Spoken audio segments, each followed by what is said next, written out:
Welcome to this Americans for Peace Now webinar. We start on time, and we're doing that today as well. I'm Ori Nir, and with me is my colleague, Madeline Cheragino, as well as our guests who we're going to introduce in a moment. We had a lot of people register for this webinar, and so we're going to give people a little bit of time to join us. I see there's a kind of a counter, and I see that people are joining as we speak. So again, I want to welcome everyone for joining us, and thank you for joining us. We're happy to have you all here. By now, I'm sure that most of you know our two housekeeping notes, but I'll repeat them just to refresh. This webinar is recorded. We will upload the video to our YouTube channel sometime later today, I suppose, and then the audio will become an episode on our podcast, Peacecast, and that again will be done sometime later today. As you probably remember, you are welcome to ask questions. You do that using the Q&A tool that's on the bottom of your screen. I think it's bottom left of your screen. Keep your questions short, please. We're reading them in the course of the webinar, so it's a little difficult to process long chunks of text, so short questions. Our guests today are Dr. Hiba Husseini and Dr. Yossi Beilin. They are the co-authors of a new plan for a Palestinian-Israeli confederation, which they titled the Holy Land Confederation Plan. Both Hiba and Yossi have been deeply involved in Israeli-Palestinian negotiations in the past, negotiations over the future nature of the relationship between the State of Israel and the future State of Palestine. Now they're proposing that when negotiators from both sides reconvene, they will discuss the terms of a confederation. Let me introduce the guests, and then we'll introduce the topic. Dr. Husseini is a managing partner of the Ramallah-based Husseini and Husseini law firm. She served as a legal advisor to the Palestinian negotiating team since 1994, specializing in Jerusalem. She has written widely on the Israeli-Palestinian peace process, on the rule of law, and on Jerusalem-related issues, and she holds a doctoral law degree from Georgetown University. And Dr. Yossi Beilin is the president and founder of Beilin International Affairs. It's an international consulting firm. He initiated the Israeli-Palestinian Oslo process, was one of the architects of Israel's agreements with the PLO. During his long political career, he served in numerous positions, but many positions, among them Minister of Justice, Minister of Economy and Planning. He was Deputy Foreign Minister. He was a Knesset member, chair of the Meretz Yachad party, and he holds a doctoral degree in political science from Tel Aviv University. We at Americans for Peace Now are committed to a two-state peace agreement, but we realize that the two-state solution could take various forms. And one of these forms is a confederation. We already dedicated actually one of our webinars a year ago or so. This was a webinar with Sam Bahur and Bernard Avishai to the confederation vision, to the idea of a confederation. The Beilin Husseini Holy Land Confederation Plan is a version of quite a few actually confederation plans that have been proposed in recent years. And we're happy to hear some details from them today here on this webinar. So with this rather lengthy, and I apologize for that, introduction, Hiba, Yossi, thanks for joining us. Thank you very much. Thank you very much. So it is said that that the most commonly asked questions perhaps in the Middle East are, who is behind it and why now? So let me ask you, why now? What prompted you to come up with this plan? Do you want to start, Hiba? Well, or Yossi? Go ahead. Start. Sure. Yeah, the now is always. I mean, we need it badly. We pay a crazy price for not having a permanent agreement. A crazy price. Both of us. You can say maybe the Palestinians more because they are under occupation. but Israel is paying also. Israelis are paying a huge price. Many of us don't want to be in such a position of occupiers. And they always have to explain and to apologize and to whatever. Why should we can have a solution and put an end to it? And this is why it was right tomorrow. It was right yesterday, and it will be right tomorrow to deal with it. And the people who are involved in this effort is a group of Palestinians who are not necessarily political figures. They are close to the PLO, to the Fatah, but not necessarily members or prominent members there. Some of them are American professors. Many of them, it so happened, were born in East Jerusalem, but not all of them remain there. And some live in the territories, in the West Bank. And on the Israeli side, most of us are graduates of the Geneva Initiative, like Brigadier General Shlomo Brom, I would say, I mean, it's not a huge group, but most of us are the initiators of the Geneva Initiative. And the whole idea of this two-state solution is based on the Geneva solution. I mean, the maps, the solutions for the refugees and other things.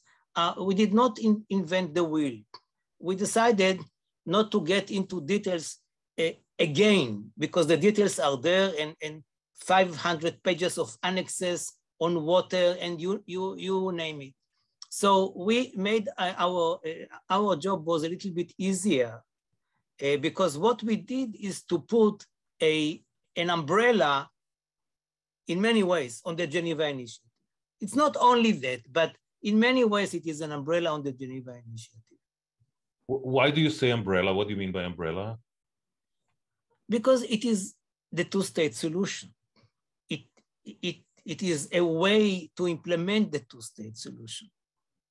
It is an answer to the question why, after so many years, we did not succeed to establish the two-state solution. And we are answering this question and giving a way out of a suggestion for a way out of the current situation, which is really in which we don't meet even each other.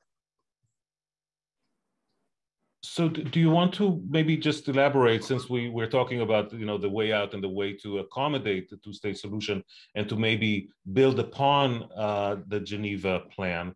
What is it specifically, what types of things are you suggesting that would supply a way out of the impasse? Maybe Hiba, do you want to go? Sure, thank you. I mean, again, as a facilitator for the two-state solution, and again, it's not an alternative to the two-state solution. And we've designed it in a manner to really help implement the two-state solution going forward on all the core issues, on the difficult issues. Very creatively, we proposed options for the settlements, the swap, and the status of the settlers in terms of residency, in terms of citizenship in Israel, in Palestine, once we swap land. And I will defer to Yossi on this point to discuss further. But on Jerusalem, for example, we propose to have the old city as an open city. And then with an option to enlarge the openness to encompass all of Jerusalem.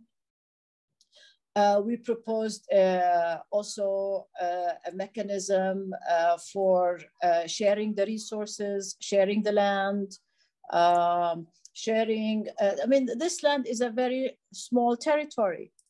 and the affinity with the land for both people is very, very deep and very historic. So we attempted to provide for a first ever presentation on the narrative between the two sides. Not necessarily my narrative or his narrative. It's not necessarily an Israeli Jewish narrative, nor a Palestinian Muslim Christian narrative, but rather the narrative as we see it from a factual point of view. So those are some of the creative ideas that were introduced in order to facilitate and demonstrate several things. Number one, that the two-state solution remains one and only option for going forward between the two sides, because the one state is really not a solution and does not realize our aspirations, both as Palestinians and as Israelis. As Yossi mentioned, we, the Palestinians, want to end occupation, and we want to be a sovereign state, and we want to have our own independence. We want the refugees to be settled, resettled, repatriated. You know, we want to end the refugee crisis and problem.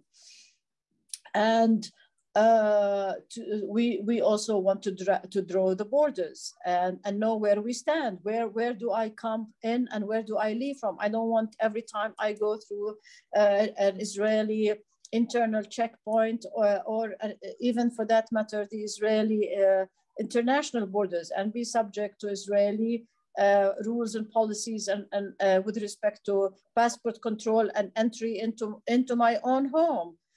So we deal with all of these details. We also have a section or a chapter on the economy, on security, of course. We have a chapter on a legal chapter on the residency and the citizenship. We also outline a chapter on an exit strategy from the Confederation. So in a nutshell, and these are the highlights that make it not only creative, but also a tangible document.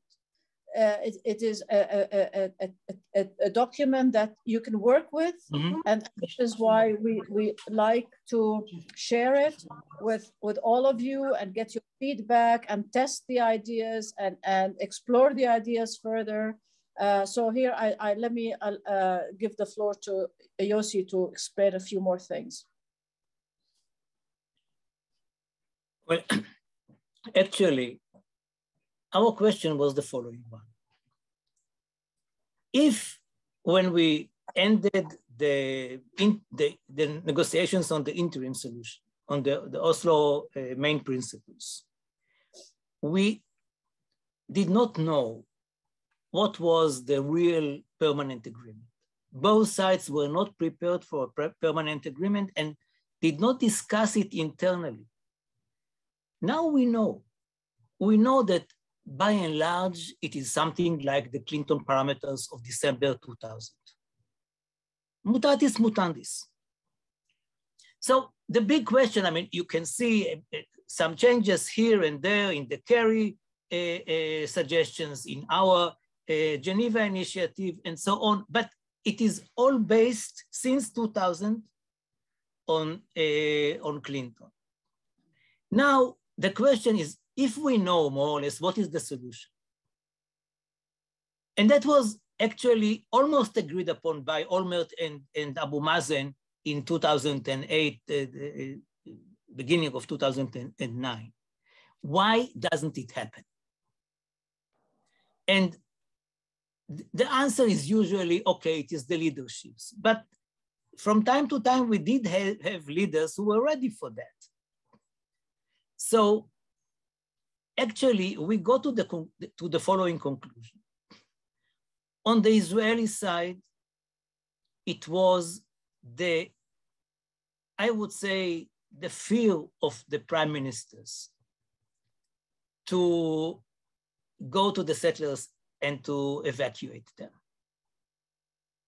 Especially when you have a big number of more than 100,000 settlers, at least, that would be evacuated, especially if they adopt our border of 2.25% annexation, fully compensated by Israel. On the Palestinian side, one of the main issues was the issue of 48 rather than 67. And the criticism is, okay, you solved the problem of 67. We may accept it or not, but you solved it. In the Geneva Initiative, for example. But what about 48? This is the bleeding wound. And you did not refer to it. And usually people say to us, don't touch it, don't touch it. You know, you begin to talk about refugees and 48, you will never end it. And also in the talks on the Geneva Initiative, my partner then, Yasser Abed-Rabo, said to me, let's leave 48 for the historians. And he said it as a refugee from Jaffa. He said, we are not there to refer to it. We cannot refer to it. And the closest thing, which was in order to somehow narrow the gaps, was a book by the name of Side by Side. I'm sure that some of our viewers and listeners are aware of this book. You have there different issues referring to the history of the conflict. And on each issue, the page is split. Here is the Palestinian view, and here is the Israeli view. The problem was that when people were asked to write their own narrative, they had to be very clear and in a way, even a little bit extreme in order to explain the difference between the attitudes of both sides. So what we said here, if we are going to speak about a confederation, then it is almost obvious that there should be a kind of a moral basis, and the moral basis should be a joint narrative. But could we do it? And that was our, if I may say so, the biggest challenge. The biggest challenge to try and put our hands in the fire and to write 20 pages of the history of the hundreds years or the 100 years of confrontation, but the history goes back even much more than that. It doesn't mean that we agree on everything. We agree on many things, but we agree on the facts. And this is of much importance, and added joint narrative is race for reconciliation. For example, that on both sides, the schools will have to teach Hebrew and Arabic, and that will be obligatory. That Israel would allow, and Palestine will allow for the other state to put a plaque with the story of the place, let's say of villages, which don't exist anymore, or other things, which will be decided by both sides, and so on and so forth. I mean, we are telling the story, the sad story, the tragedy of both peoples, but also a way out based on the experience of others. So I would say that the solution for the issue of the settlers on the one side, and the solution for the issue of the narrative are the main, not the only, but the main new components of the work. Thank you so much. So we have a couple questions in the chat that indicate that people want some basics, both about your plan, and also I think there's some confusion about how it differs from the Geneva Initiative. So would you, just assuming that some folks haven't, read or the whole plan or anything like that, could you just dive into exactly, what you're proposing? Would this involve Israel having a state and Palestine having a state? What, just assuming that no one's read this or anything like that, how would you present it to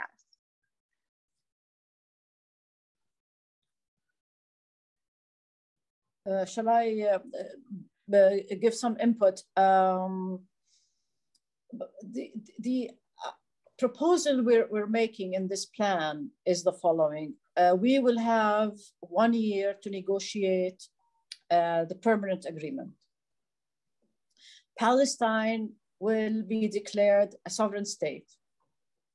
Once it is declared as a sovereign state and recognized as such, and of course we can discuss the details on what part of the land and how much percentage of the territory and so forth, it will enter into the confederation with the state of Israel. So 2 sovereign states will enter into the confederation.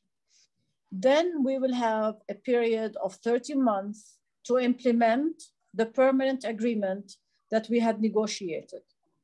So it's a 3-stage process.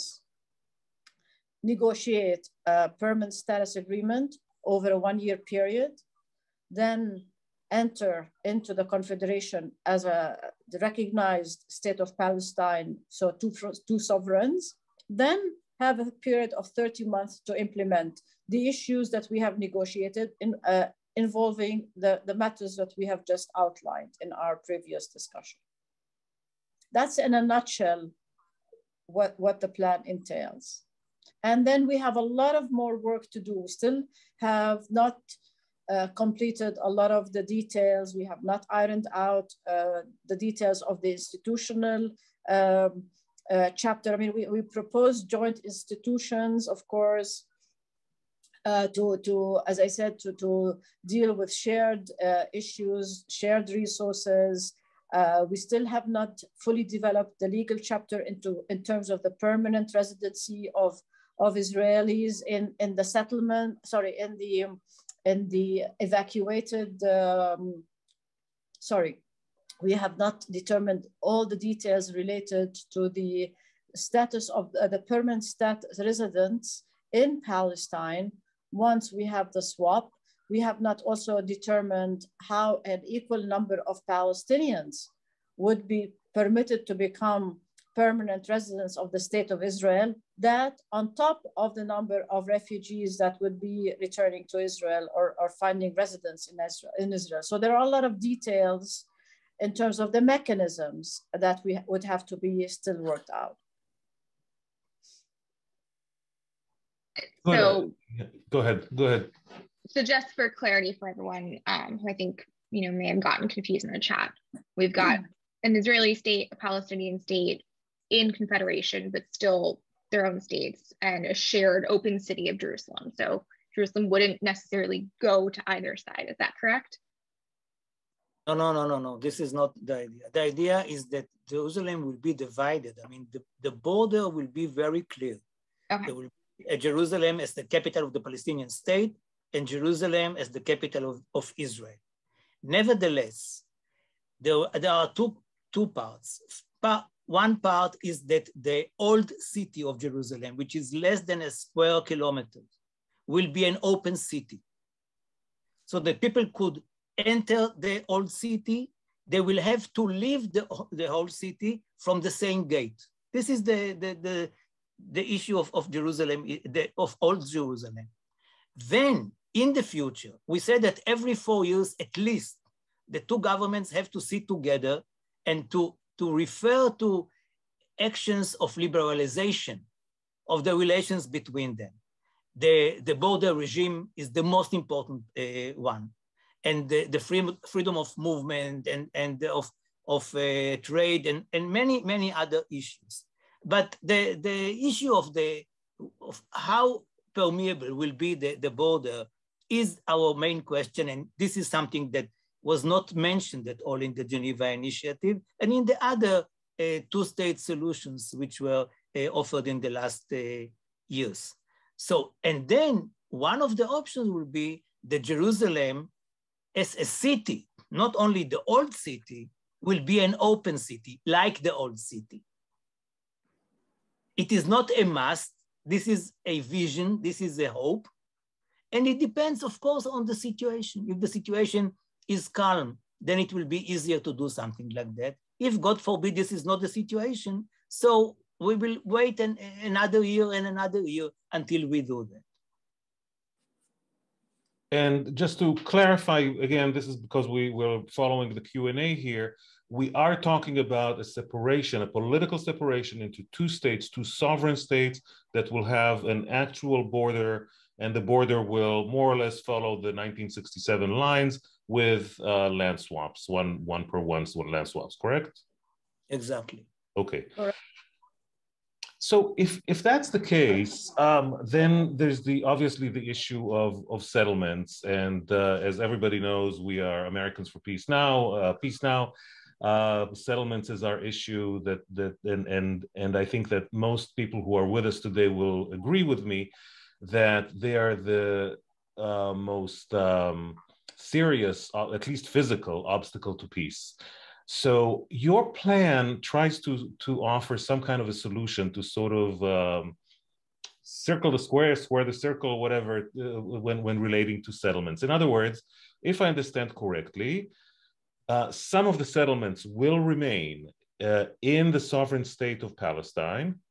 The residents of those settlements, the settlers, will be permanent residents of the state of Palestine, and security will be provided to them by the security services of the Palestinian state with some international assistance. Correct? The issue of the Palestinian, of the international assistance is a question mark, but maybe, but it is up, the responsibility is a Palestinian. Got this it. is the main point. So, and they won't be settlers anymore. They will be permanent residents of Palestine. So I think that here we have a real Achilles heel. I mean, I think that this is something that is really a problem, and I've looked at other confederation plans and saw how they tried to solve the issue. Those Israelis who will decide to stay as permanent residents in the state of Palestine are probably going to be the most ideologically motivated settlers, or ideologically motivated what are now settlers, okay, with a great deal of motivation to become spoilers. It is doubtful that they and the majority of Israelis, the consensus in Israel, would be willing to relegate the issue of security for them to the Palestinian security services, which means that some kind of Israeli military intervention would be needed in case there's some kind of a catastrophic security challenge there. So if you have settlers staying inside the state of Palestine, settlers perhaps being the second most, the second symbol of Israeli occupation, and the IDF, which is the first most notorious symbol of the occupation, have you ended the occupation in the eyes of Palestinians? That's a tough, you pose a very, very complex question and definitely challenging. Certainly it won't be easy. By having them there as permanent residents, subject to Palestinian law and order, in all sense of the word, would alleviate the sense that we continue the occupation, or the occupation persists. It will take time if those settlers wish to remain as permanent residents. It will take a lot of time for them and for the Palestinians to really accept the new status and accept the new conditions. And we're not naive to think that it's going to be very smooth sailing, but it is a proposed solution to mitigate having to evacuate a very large number of settlers. It'll be dealing with the notion of a continued occupation would have to be dealt with over a period of time, with a lot of tools and a lot of dedicated effort on both sides to make it smooth. It won't be easy. I mean, this is not an easy scenario at all, but plausible. But or if I may, yeah, please. You know, people who criticize us for suggesting that the settlers who wish to remain should remain are those who support wholeheartedly the solution which says that Israel would annex part of the West Bank with the settlements, with most of the settlers. So, I mean, on the one hand, you say, no problem for me, you know, if these people want to stay, now they are becoming part of the Israeli sovereignty. Here we are not speaking about part of being a part of the Israeli sovereignty. There will be the obedient citizens or residents, not citizens, of the Palestinian state. Now, if the settlements are a symbol of occupation, which I agree, here what you say, you are saying to the settlers, hey, you came here to the West Bank, as you say, in order to prevent a Palestinian state. You did not succeed. We succeeded. You have now a Palestinian state on almost 100% of the area. And if you want to stay there, stay. If you don't behave, and if you want to provoke, then we will have special arrangements in which these nice people will be returned to the sovereign Israel and referred to what they, according to what they did.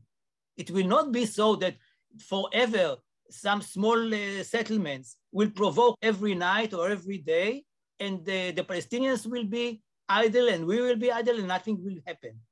Once it happens, there will be a reaction.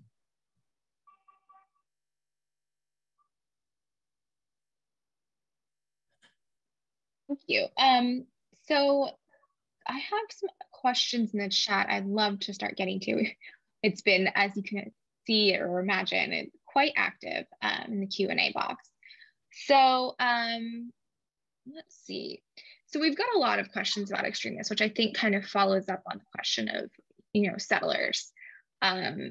Questions of how you would deal with settler violence or an attack by Palestinian bad actors. Would the Israeli government, the Palestinian government, I guess, respect the other government's sovereignty there, and or would, you know, Israel be compelled to protect settlers, for example, who, you know, as we've seen from Shalom Ashav's report in December of last year, like the most extreme settlers, the ones in the outposts, actually have, I think, 60% of incidents of settler violence occur around those areas, even though they're just a small fraction of settlers. So we really are talking about the most extreme. How do you envision this being handled? Well, they will have, as I said, to behave or stop being there. This is the general answer to it. We cannot, and I can tell you from our experience in the interim agreement and in the agreements with Egypt and Jordan, you cannot cover every incident in an agreement because there is life, and life is actually dictating to you your behavior. Generally speaking, you have to respect the sovereignty of the other side. If, God forbid, there is something totally unexpected, then you may see each side doing things which are breaching the letter of the agreement. But I hope that it will never happen. I cannot be sure that it will never happen. And I cannot actually cover ourselves from every incident in the future. I remember how much we talked about car accidents between Palestinians and Israelis in the early 90s.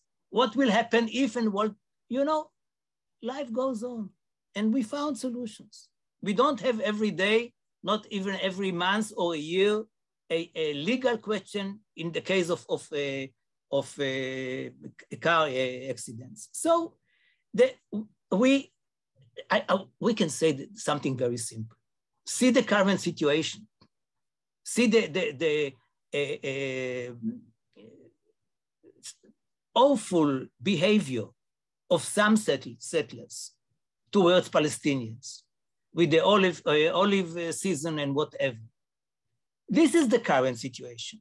You have a government which is more careful than the previous one, and still these things happen. You have a defense minister who is quite careful about these things, but he cannot be everywhere and prevent it. So what we are suggesting is something which should put an end to it. So if you compare the reality of the day to the vision of tomorrow, I believe that just saying, well, the vision is a little bit problematic because maybe something will happen. Today, it happens for sure. I wanted to ask you about, again, one more, I think, problem, potential impediment, and that is that, we talked about the issue of the settlers, but beyond that, I think that your approach assumes a great deal of goodwill on the part of both Israelis and Palestinians for the sake of collaboration and cooperation between those two political entities in the future in order to create a confederative structure. Given the depth of the enmity and the retribution and the resentment on both sides, how do you see that playing out? You know, I know that when I talk to Palestinians in recent years, they say to me, you know, "Bidnash salam ma'akum," we don't want peace with you, and I see that with many Israelis as well. The two publics are not in a state of mind to want to collaborate. If anything, they want to separate. How do you deal with that? Well, I mean, I think there's a distinction between collaboration and separation. Of course, we want to separate. We want two sovereign states with clear, defined borders. And we want to end the state of conflict and the state of conflict management. And our collaboration is going to be between two states, just like Jordan and Israel are collaborating today with all the issues that can come up in between. You know, there are civil issues, there are security issues, and there are energy, natural resources issues. Same thing with Egypt. Just, these are our contiguous borders with our neighbors. So we will collaborate in that at that level. We will cooperate on security. We will cooperate on the shared natural resources. We will cooperate on managing the border. The border is going to be so close. I mean, we're literally in each other's arms, so to speak, and like two Siamese twins that you have to really separate, and they're so close to each other. So that's the collaboration we're talking about, and the separation is the one that we want at the physical level in terms of the borders, in terms of the sovereign state. As I said, I mean the entry, exit. We will have arrangements, for example, on economic issues, Palestinian labor going into Israel at both the professional level and the less skilled level, and technology transfer in civilian matters, and so forth and so on. That's the distinction we want to draw and make, and that is very possible. Yossi, do you want to add to this? I'm thinking about the number of people who were against the withdrawal from the Sinai Peninsula before Sadat came to Israel. There was more than 70% were against it, and more than I think 75% supported the full withdrawal of the whole of Sinai.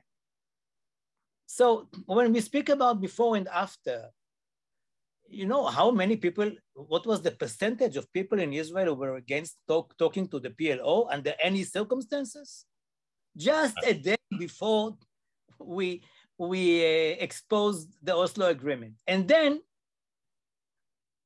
people danced in the streets. And Palestinians gave flowers to the Israeli soldiers.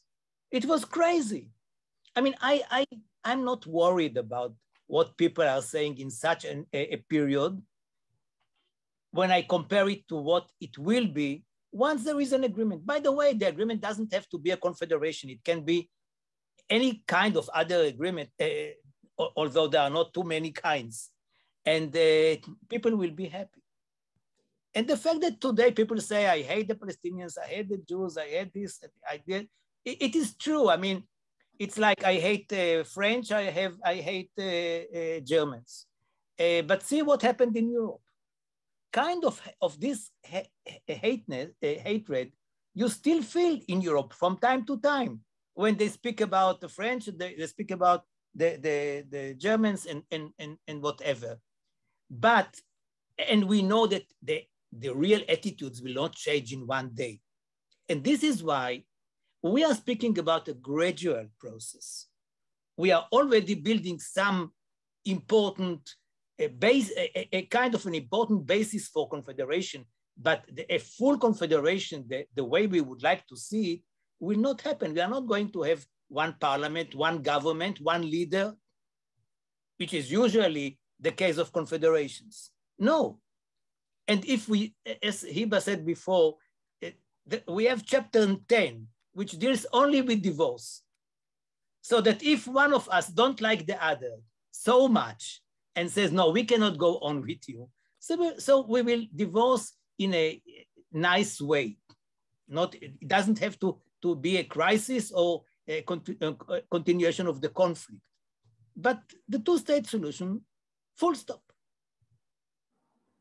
Before Madeline relays another question from the Q&A, I'm just looking at the number of questions that we have there. It's almost 60 questions, and we are surely not going to get to all of them. So what I wanted to suggest was that I will copy and paste them to a document. I'm going to send it to Yossi and Hiba, and we will have them either answer them in the future in things that they write about their plan, or maybe they would want to answer at least some of the questions to us, and then we'll post it on our website. So that'll come afterwards.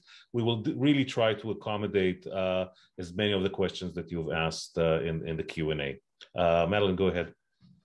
Thank you. So I think we've covered a lot of, the territorial elements of this plan, but there is still the question of refugees and the right of return. Could you elaborate on how you propose this be addressed?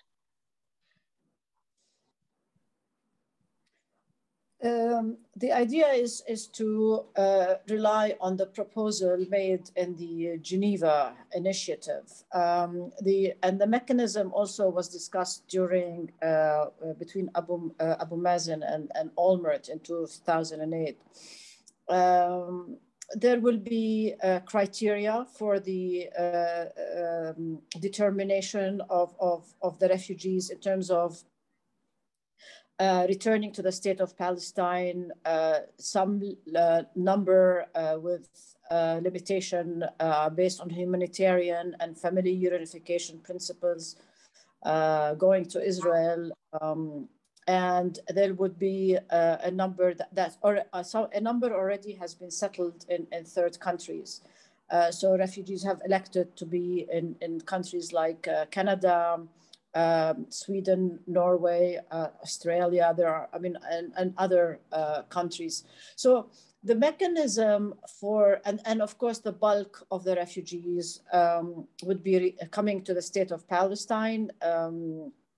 And the mechanism would be devised under an international mechanism within the scope of international refugee law and so forth. So I wanted to do two questions together.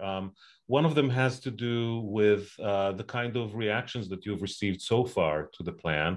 I understand you've been in the States, in both Washington and New York. You showed it to some administration officials here, Europeans. So what kind of reaction did you get from diplomats who are involved in Israeli-Palestinian relations? That's one question. And the other is, given the fact that there are other initiatives that have to do with confederative structures, are you in touch with them? Are you trying to develop together with them or not a movement to push for a confederative vision in the future? What about our visit? It was a wonderful visit. I must say that we were welcomed wherever we were. Maybe we went to places which were ready to meet with us and knew us, but they were very, very happy that some new initiative is there at all. And I'm always saying that whatever Palestinians and Israelis will bring to the world together will be welcomed by the world. I don't think that somebody will say, no, in chapter 8, I cannot accept, no. It was true with the Oslo process, although it was just an interim solution. It was true with our Geneva Initiative, although it was totally private. And again, this is the private initiative, and people meet so many pundits who are saying, forget about the two-state solution, it is over. We are just asking ourselves, what kind of a one-state solution would it be, these things.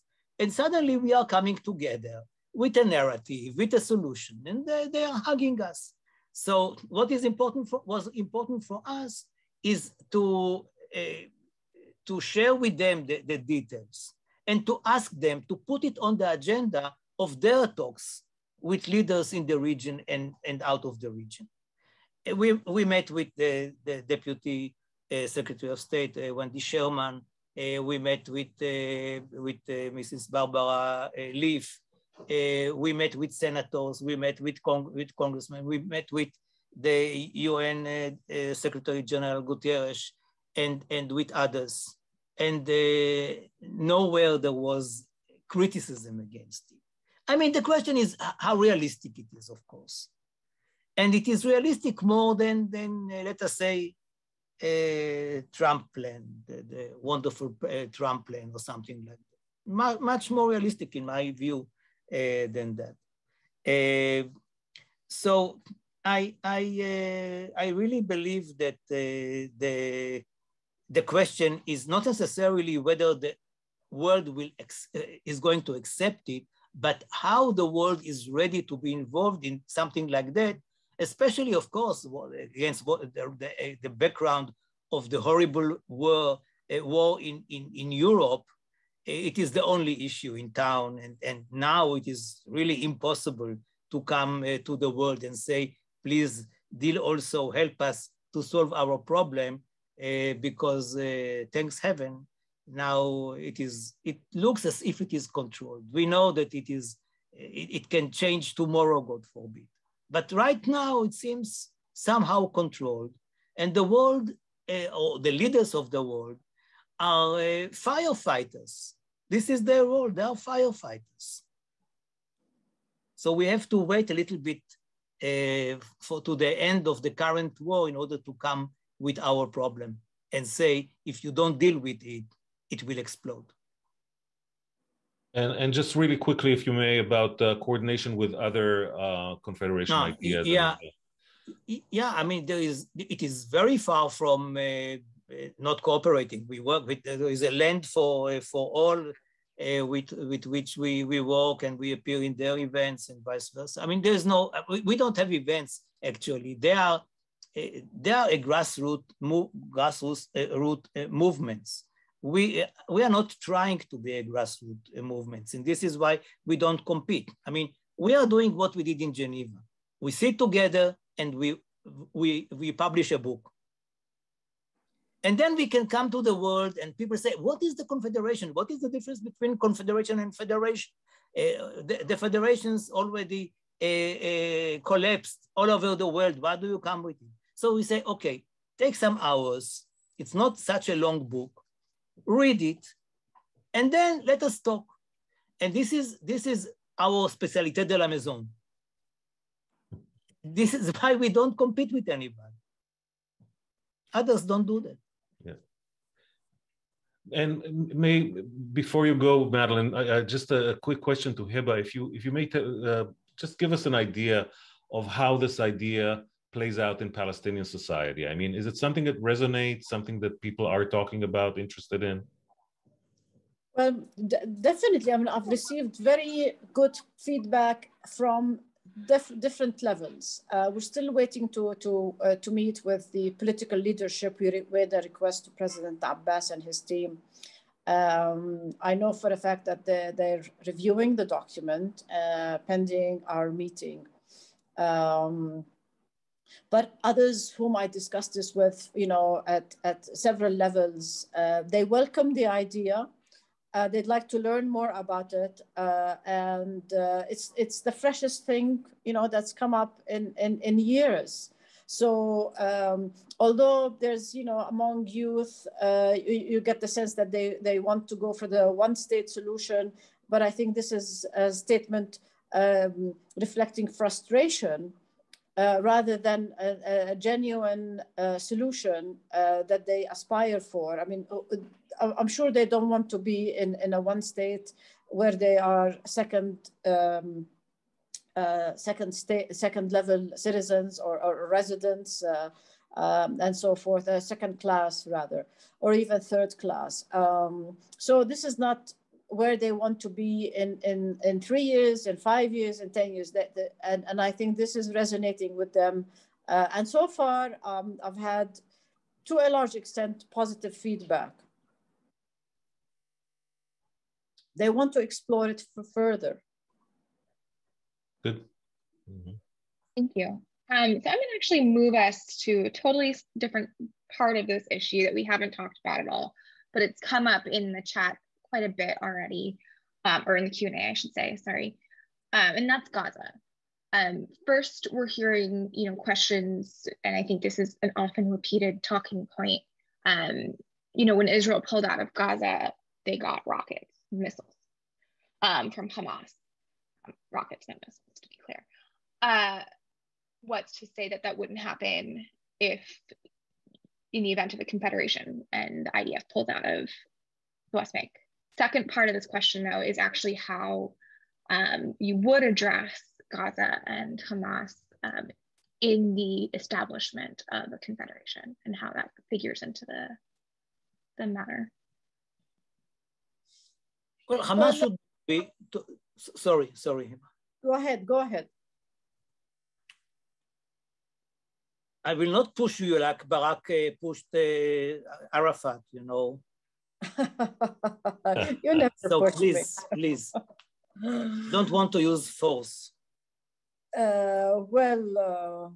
If all force were the force that you use, I will welcome it anytime. Okay, let us both answer the question, because we have actually slightly different takes on it. So I'll start with mine and let you address the other prong. From a Palestinian perspective, first of all, this will be a state of Palestine going into the Confederation, encompassing Gaza, West Bank, and East Jerusalem. However, the two sides agree on the borders, and however they delineate the borders, of course. So Gaza will be part and parcel of the state of Palestine going into the Confederation. That's number one. Number two, of course, we presume that Hamas and Fatah at the national Palestinian internal level would be reconciled somehow. So we do not presume that we would go into a confederation where we are split. The PLO is the recognized representative of the Palestinian people in negotiations. It is the party that signs agreements. So also we would be considering how the PLO would represent everyone going into this confederation and going into a sovereign state scenario as well. So a lot of organizations and entities in terms of the legal standing and political standing would have to be reshaped. Now, if we start implementing, we have 30 months to implement. So if we start implementation in the West Bank, we start implementation in East Jerusalem, and then Gaza is delayed, that would be part of a plan that we would work on together jointly, Israelis and Palestinians. The state of Palestine will be demilitarized.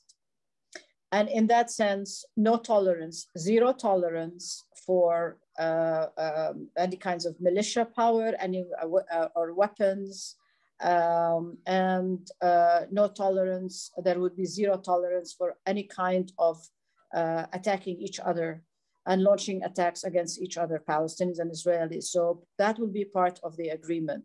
Again, it'll be a gradual process, lots of details to be worked out, but that's the vision that we are having. Yossi? I have nothing to add. Good. Well, we're approaching the top of the hour, and I always say that these webinars remind us how fast an hour passes. There's one follow-up to the question that I asked about settlers that I thought would be, or settlements that I thought would be interesting to refer to, and that is the question of whether while negotiations go on and maybe pushing forward, would there be a settlement freeze? In other words, would there be some kind of an attempt to freeze the growth of settlements? And maybe one other thing that relates to it is by demanding that the settlers will become permanent residents in the state of Palestine, are you trying to discourage their staying there? In other words, to encourage their moving back to Israel, because they will not be full citizens there. Obviously, they could vote in Israel, but they would be sort of second class, if you will, in the state of Palestine. I would not like my kids to live abroad. I want them to live in Israel, and it includes Palestine. But if they wish, who am I to tell them what to do? And about freezing settlements, that I believe should be very high on the agenda. I mean, as Hiba said, we did not write a chapter on the 30 months between signing the agreement and the end of the fulfillment of the agreement. And people came to us with questions as today. And this was, of course, one of them. What if many Israelis would rush to the territories and build their settlements in order to create facts on the ground? Now, as you know, the settlements don't grow so much. The natural growth is mainly in three places in the West Bank. It is Modi'in Ilit, Beitar Ilit, and Ma'ale Adumim. And Ilit and Ma'ale Adumim are cities of Haredim, of very religious people. And it is not attractive anymore. The territories are not attractive. But it doesn't mean that we should not put in writing that one of the components of the principles of the 30 months is the status quo. So I believe that it should be there. It doesn't appear in our agreement as yet. Got it. Well, I think that we've again reached we've reached the end of our webinar here. As I said before, we have a lot of questions. I'm going to relay some of them to Hiba and Yossi. And when I say some of them, the reason is that many of the questions that are being asked here really are answered in the plan itself. So if people go to the plan, and the link is posted on the chat right now, you will find answers to your questions, to the kind of basic questions. Others I will relay to Hiba and Yossi, and we'll see if we can get them to somehow answer them. I want to thank you both, Hiba and Yossi, for joining us. Fascinating. Thank you very much. Thank you. Madeleine and Ori. Thank you. Both of you. Thank you to both of you. And thank you, Madeleine, as usual, for co-hosting with me. To remind you all, the video of this will be posted on our YouTube channel, the audio on Peacecast, and we hope to see you on our next webinar. Goodbye, everyone. Thank you.